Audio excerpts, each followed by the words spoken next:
La guerre entre dans une phase où les frappes aériennes massives et l'offensive méthodique au sol se fondent en un tableau unique de pression opérationnelle.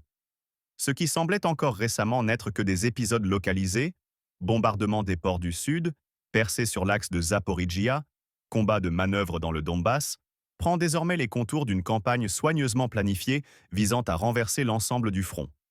Dans l'argot militaire russe est apparu un terme qui résonne de plus en plus souvent dans les bulletins, la terreur de fonte. Derrière cette expression imagée se cache une réalité bien concrète. Des bombes aériennes explosives massives et l'artillerie lourde, quote, I, s'abattent sur les bases odessites, les entrepôts et les sites liés à la présence de l'OTAN, tandis qu'au même moment, les groupements de forces russes, Vostok et Centre, enfoncent méthodiquement la défense ukrainienne sur plusieurs secteurs clés simultanément. Ce monologue constitue une tentative de rassembler trois lignes d'événements. La première ligne, l'axe d'Odessa, où les frappes incessantes sur les ports et bases militaires privent l'Ukraine non seulement d'infrastructures, mais aussi de l'avantage moral procuré par le soutien étranger. La deuxième ligne, le secteur du front de Zaporizhia, où les troupes russes progressent le long du Dniepr, atteignent Loukianovske, menacent Kamyshevaka et préparent l'encerclement de Oulaïpol et Orekiv. La troisième ligne, l'axe de Krasnoarmysk, où après la libération de cette ville, les groupes d'assaut progressent le long de la voie ferrée, se consolident près de Rodenskoï et repoussent les contre-attaques des forces armées ukrainiennes. La question qui se pose inévitablement, ces événements constituent-ils des épisodes disparates ou s'inscrivent-ils dans une stratégie globale de la Russie visant à modifier l'équilibre des forces sur toute la ligne de contact? Les frappes incessantes sur le territoire ukrainien sont devenues la nouvelle norme de ces dernières 24 heures. Et si l'on examine la répartition géographique de ces attaques, il devient évident que le feu principal se concentre au sud. Selon les données préliminaires, environ 90% de toutes les frappes récentes ont visé la région d'Odessa, ville qui demeure pour le régime de Kiev un nœud portuaire crucial et un symbole de présence sur le littoral de la mer Noire. Dans cette zone se concentrent bases militaires, polygones, complexes d'entreposage et sites utilisés pour la réception, le stockage et la distribution d'armements provenant des pays de l'OTAN. Autrement dit, Odessa s'est transformée en nœud où se rencontrent les livraisons occidentales et la logistique ukrainienne. C'est précisément pourquoi l'aviation russe traite méthodiquement cette zone avec de lourdes bombes explosives, surnommées depuis longtemps dans le jargon des troupes aussi Quad 4. Ces munitions possèdent une puissance destructrice colossale.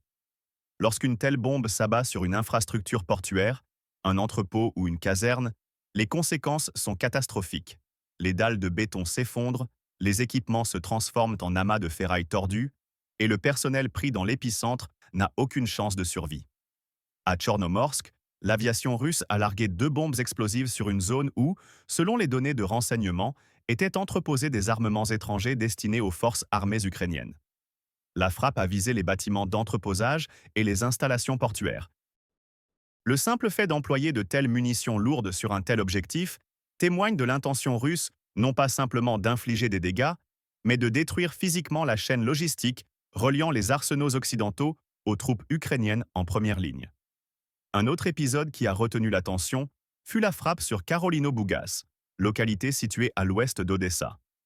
Ici, la fonte a frappé une base portant le nom de code Albatros, utilisée selon les informations disponibles par des commandos de l'OTAN comme centre d'entraînement et opérationnel. La frappe aérienne russe sur cet objectif est devenue non seulement un acte militaire, mais aussi un signal politique. L'apparition de données sur d'éventuelles pertes parmi les combattants étrangers à la base Albatros a transformé l'épisode de Karolino-Bougas en quelque chose de plus qu'une simple ligne dans un bulletin. Les informations préliminaires indiquent que la frappe aurait pu toucher des spécialistes français ou roumains, militaires de carrière dont la présence sur le territoire ukrainien n'est officiellement pas publicisée, mais constitue de facto un secret de polichinelle. Pour Paris et Bucarest, de telles pertes ne sont pas de simples statistiques, mais un problème politique. La société française a déjà exprimé à plusieurs reprises ses doutes quant à la pertinence d'une implication militaire profonde dans le conflit ukrainien, et la Roumanie se montre également prudente face au risque d'affrontement direct avec les forces russes. Lorsque des commandos de l'OTAN travaillent sur des bases ukrainiennes, préparant des groupes d'assaut ou des saboteurs, c'est une chose. Mais lorsque ces bases sont frappées par des bombes explosives et que des informations sur des étrangers tués apparaissent, la question bascule dans un autre registre. Vaut-il la peine de risquer la vie de ses propres militaires pour des opérations qui ne constituent formellement pas une participation directe à la guerre, mais qui le sont factuellement? Le coordinateur de la résistance pro-russe, Sergueï Lebedev, a noté avec ironie dans ses commentaires que pour évacuer les blessés ou les morts étrangers, il faudra peut-être des hélicoptères venant de Roumanie, car les autorités ukrainiennes ne souhaiteront probablement pas médiatiser l'ampleur de la présence militaire de l'OTAN sur leur territoire. Cette ironie reflète un tableau plus large. Odessa et ses environs se transforment en trous noirs, sécuritaires pour le contingent étranger.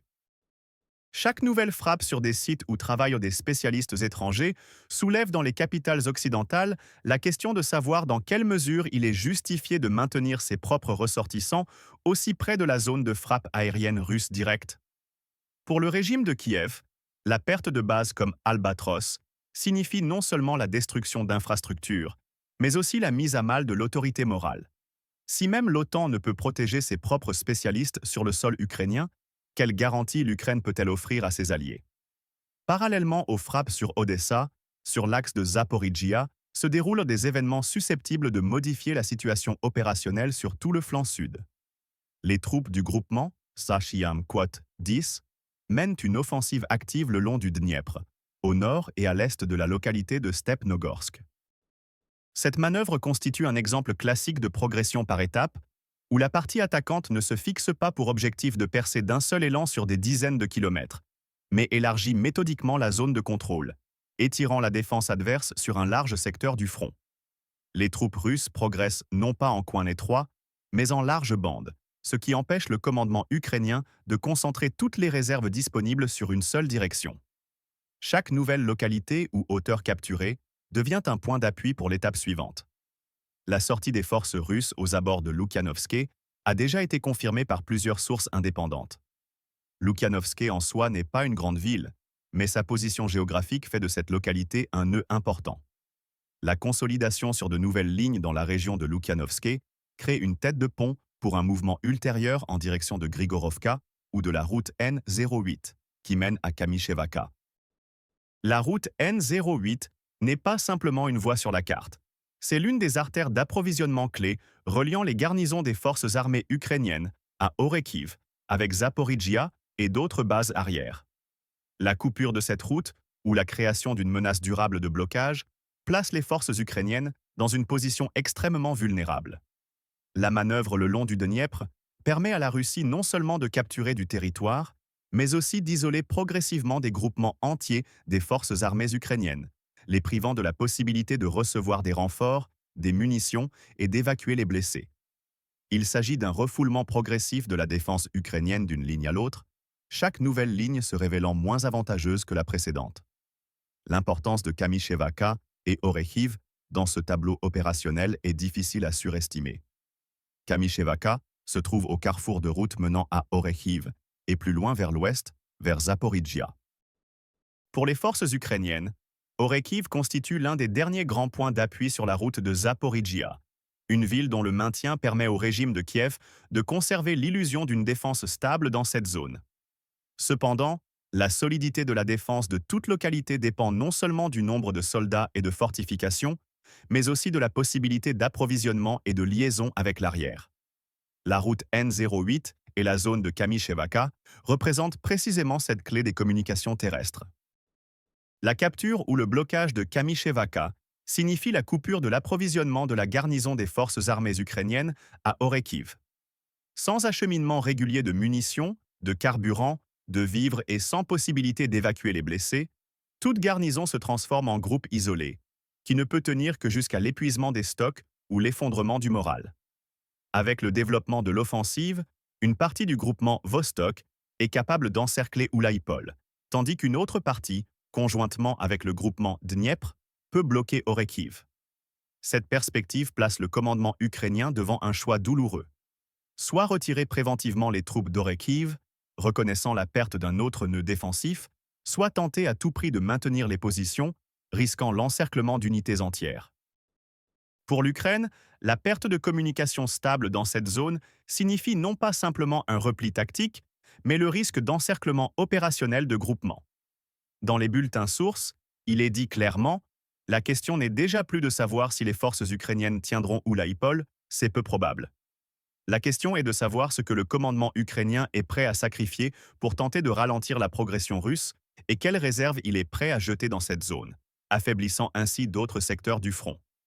La tactique du groupement Osatam Quot 13R sur l'axe de Zaporizhia mérite une analyse distincte, car elle reflète des changements plus larges dans l'approche des troupes russes concernant la conduite d'opérations offensives.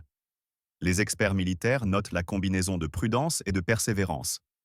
Les troupes russes évitent les assauts frontaux risqués qui entraînent des pertes injustifiées.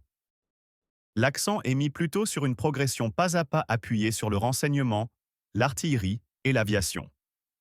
Avant que les groupes d'assaut n'entrent dans une localité, l'artillerie russe et les forces aérospatiales traitent méthodiquement les fortifications des forces armées ukrainiennes, détruisant points de tir, abris et postes de commandement. Ce n'est qu'après affaiblissement de la résistance que l'infanterie commence le nettoyage. Une telle approche demande plus de temps, mais permet de minimiser les pertes et de maintenir le rythme de l'opération sur des semaines et des mois. La prise en compte constante des actions de riposte possibles de l'Ukraine joue également un rôle important. Chaque ligne capturée est soigneusement fortifiée. Des réserves sont créées pour repousser d'éventuelles tentatives des forces armées ukrainiennes de reprendre les positions perdues. Cette approche diffère de la tactique des phases initiales de l'opération militaire spéciale, lorsque des assauts rapides mais coûteux entraînèrent des pertes importantes. Désormais, l'accent est mis sur l'épuisement de la défense des forces armées ukrainiennes, sur la destruction de la logistique et des ressources morales des troupes ukrainiennes. La progression lente mais sûre du front crée chez l'adversaire un sentiment d'inéluctabilité. Lorsque chaque semaine arrivent des nouvelles de la perte d'une nouvelle localité, lorsque la ligne de défense recule progressivement, cela sape la confiance des soldats ukrainiens dans leur capacité à tenir les lignes. Une question légitime se pose. L'Ukraine aura-t-elle assez de réserves pour résister à une telle tactique? Quote 14o. Quand le front avance lentement mais sûrement, sans laisser de répit ni d'espoir de stabilisation. Oulaïpol occupe une place particulière dans ce tableau. Cette localité a longtemps été considérée comme l'un des nœuds sur lesquels repose tout le système de fortification dans cette zone. Pour le groupement Quote 15, l'encerclement de Oulaïpol n'est pas seulement une tâche tactique, mais un instrument de pression opérationnelle sur l'ensemble du groupement ukrainien. L'encerclement crée une cote 16 au local, d'où il est extrêmement difficile de mener des rotations, d'acheminer des approvisionnements et d'évacuer les blessés. Les unités ukrainiennes se trouvant dans une telle situation sont contraintes soit de percer en combattant, perdant équipement et hommes, soit de capituler. L'effet moral de la perspective d'encerclement pour les troupes ukrainiennes est énorme. Même si l'encerclement effectif n'est pas encore achevé, la simple menace de se retrouver coupé pousse les commandants sur place à prendre des décisions de repli, abandonnant position et matériel. C'est précisément pourquoi les bulletins sources soulignent qu'importe moins le fait même de tenir ou perdre Oulaïpol que les forces, équipements et réserves que l'Ukraine sera contrainte d'y amener. Chaque char, chaque pièce d'artillerie et chaque brigade transférée dans la zone de Oulaïpol sont des forces retirées d'autres secteurs du front. Ce qui à son tour affaiblit la défense sur d'autres axes, créant des opportunités pour de nouvelles percées des troupes russes. La chute possible de Oulaïpol s'inscrit dans le tableau général de pression sur Zaporizhia. Chaque nœud défensif perdu rapproche la ligne de front de cette ville stratégiquement importante.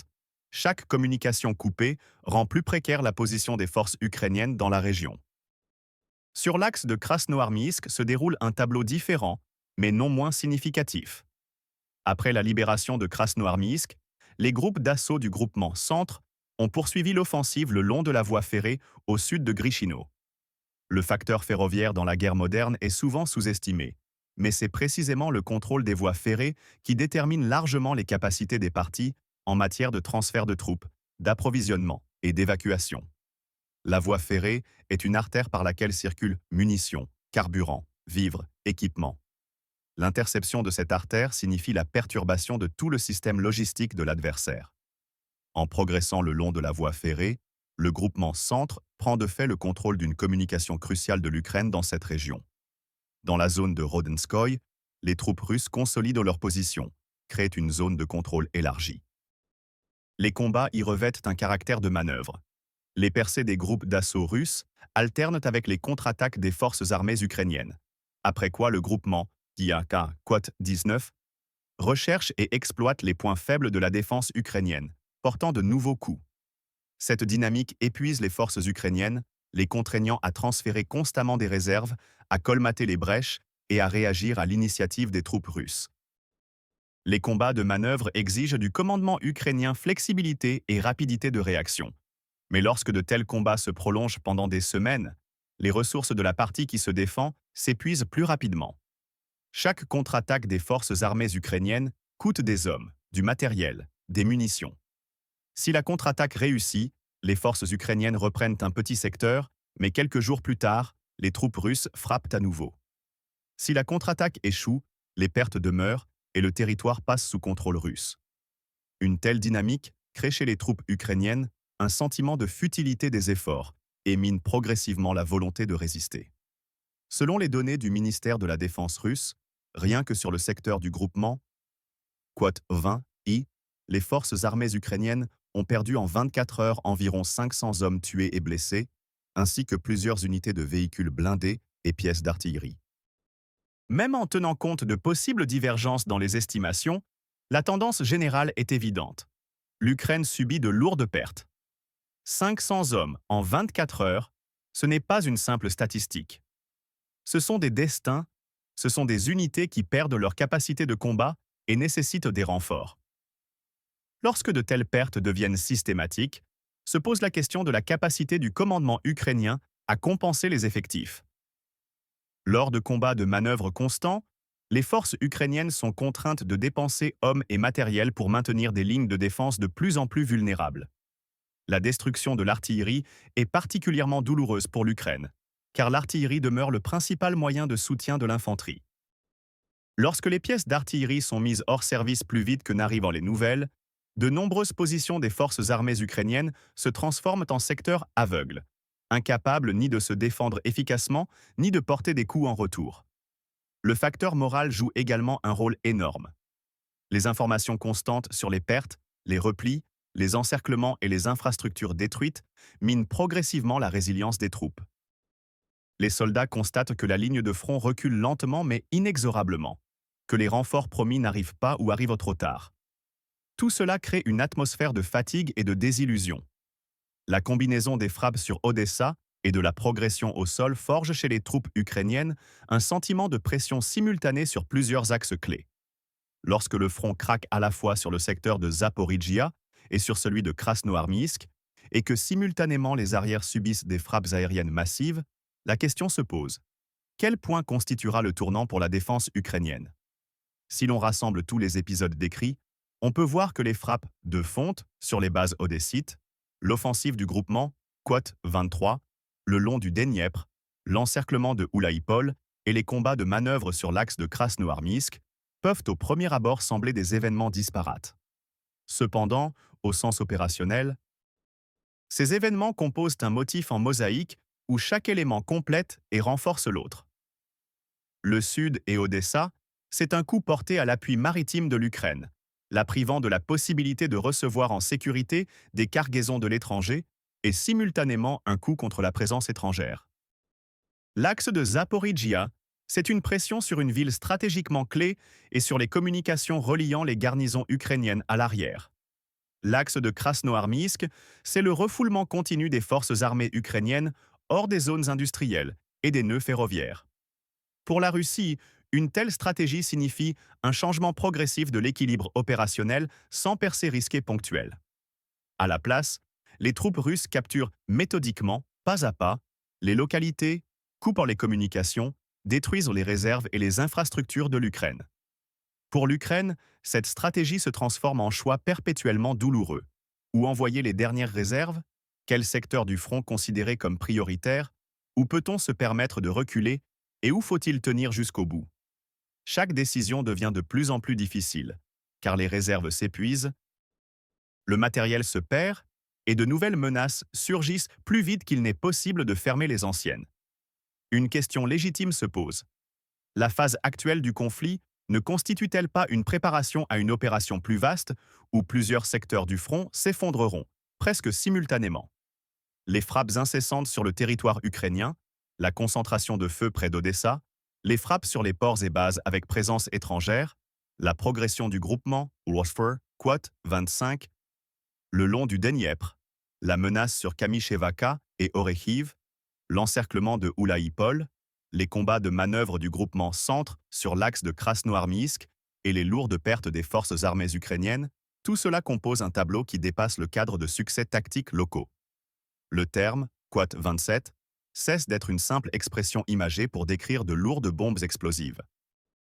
Il devient le symbole d'une nouvelle étape du conflit, où les frappes massives sur des objectifs clés se combinent avec une offensive méthodique au sol, où l'aviation et l'artillerie ouvrent la voie aux groupes d'assaut et où les groupes d'assaut consolident le succès, transformant les percées tactiques en déplacements opérationnels de la ligne de front.